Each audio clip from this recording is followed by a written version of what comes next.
living off the land all his life. He's lived there on the farm. He's gotten into a little bit of a routine through the years. Every morning it's kind of the same thing. He comes downstairs, he sits at his kitchen table, and he drinks his coffee and he reads his newspaper. And this one particular morning, and I think he must have been about halfway through the second section of the newspaper, because he was about halfway through the second cup of coffee. And he's sitting at his kitchen table and he heard this sound from the back room, and it sounded like this. Might not have been quite that loud, but he knew what that was. Although I bet none of you do. No, that's the sound of a mouse being caught in a mousetrap. Now this fella, he lived on farms all his life, and he knows if you live on a farm, you probably have mice. You know, it just sort of goes with the territory. And it really didn't bother him too much until they started getting into his cornflakes, and he didn't have anything for breakfast. At that point, he decided he had to do something about the mouse problem. So the first thing he did, he went out and got himself a... Yeah, you have to say it out loud or the story doesn't move on. Thank you, yes. He got himself a cat. That worked pretty good for a while, until that cat, kept the mouse population down to a manageable level, until that cat started getting a little bit older and lazier and just didn't feel like chasing mice around anymore. So now, he had to resort to mouse traps. Now, on this particular day, he knew that was just his last mousetrap, but he also knew that it was not his last mouse. So he decided that his job for the day was going to be to go down to the store and get some more mousetraps. Now, before he could do anything else, of course, living on a farm, he had to take care of his chores, right? He had to go out back and milk the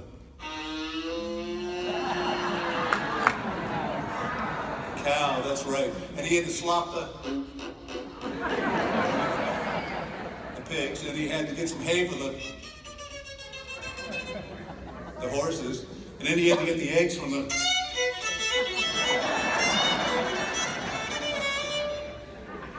Chicken. Yeah, I can't really make a chicken sound, but I can play the chicken reel. So he took care of all of that stuff, and he goes to go back inside. He opens his back screen door. Boy, I gotta put some oil on that screen door hinge one of these days. It's getting pretty bad. And he walks in the house and he tells his wife, he says, I've got to go down to the store and get some more mousetraps. And he walks out the front door of the farmhouse, he walks down the walkway, and then just as he gets to his old truck, he stops. He turns around and he walks back up to the front door of the farmhouse, and he knocks on the door, that's right. Now his wife is ready for him because she knows he's getting a mite forgetful at his age, and this is not the first time this has ever happened. So she's ready, she opens the door and she hands him his keys. You see, he'd walked out without his keys again. That's happened to you, hasn't it? The first person to laugh at that joke.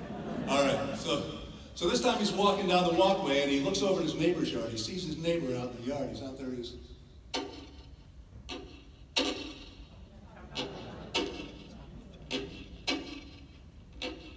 Yeah, he's chopping wood.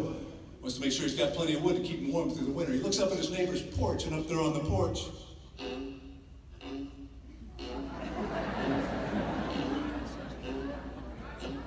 yeah, that's his neighbor's wife. Now, I'm not quite sure if she's rocking in a rocking chair or swinging on a porch swing, so you get full credit for either answer. So he waves howdy to his neighbors, and he gets in his old truck, and he puts the key in the ignition. He puts his foot on the gas pedal. He turns the key,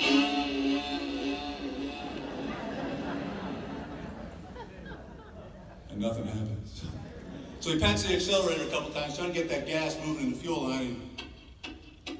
Turns the key again. Well, it is a cold morning, and it's an old truck, and it doesn't always start right the first or maybe even the second time, but he knows it's a good old truck. Once he gets it going, it'll run just fine. So he turns the key again. There we go, now it's running just fine. Backs down the driveway. He puts it in gear and he heads up the road.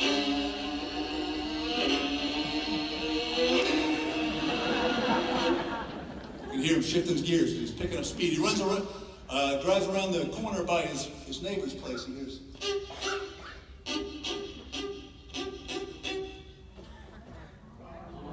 No, that's his neighbor's dog chasing him up the road. That's tough. All right, so he gets about a mile down the road. There's only one traffic light in this whole part of the county, but of course it has to turn red just as he gets to it. So he He stops at the red light. He's just kind of waiting for the light to turn, kind of daydreaming a little bit, looks back over his shoulder, and and then the fellow behind him honks his horn because the lights turn green and he's not paying attention.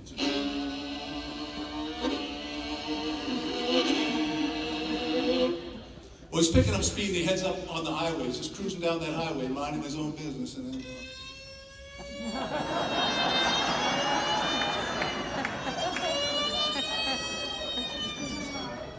and he looks in his rearview mirror. Sure enough, there's a police car right behind him. So he pulls over to the right lane, but that police car speeds on past him. So I guess he's after somebody else this time. Really should keep an eye on that speedometer, though, I think. Well, he's driving down the highway there. He sees the exit ramp up ahead, and he pulls off on the exit ramp. He drives down the side road, not quite sure where he's going. He drives down there a little ways, and he sees this old house by the side of the road. And it's a dilapidated old mansion. Looks like nobody's lived there for years and years. While the paint's peeling off the side of the house, and there's weeds all grown up in the yard. But he pulls into the driveway, and he gets out of his truck, and he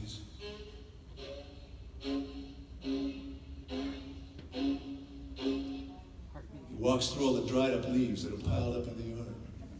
And he walks up to the front door, and he sees the front door is open a little bit, but there's nobody around, so he gives it a push.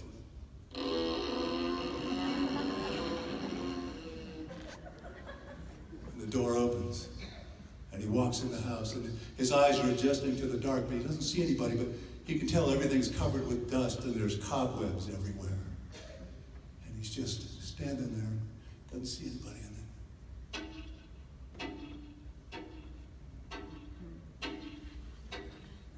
footsteps.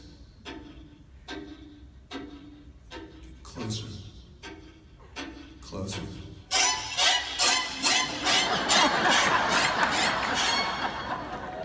So he runs out the back door of the house. You know, there's a swimming pool right there. He falls in the swimming pool.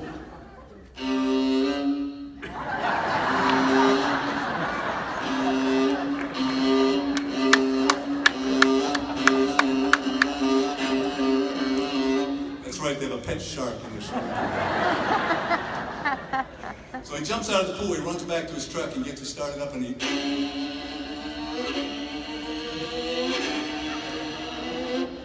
gets away from that haunted house. And he makes his way to the store and he gets his mousetraps. Now when he's coming home from the store, that's when he runs into the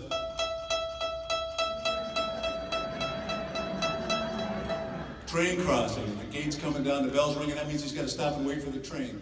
He looks down the track, off in the distance he can see that train coming.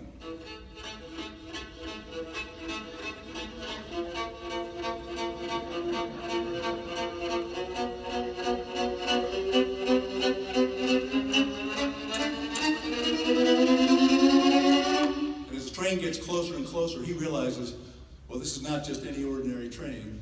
Of course not. It's the Orange Blossom Special, the most favorite train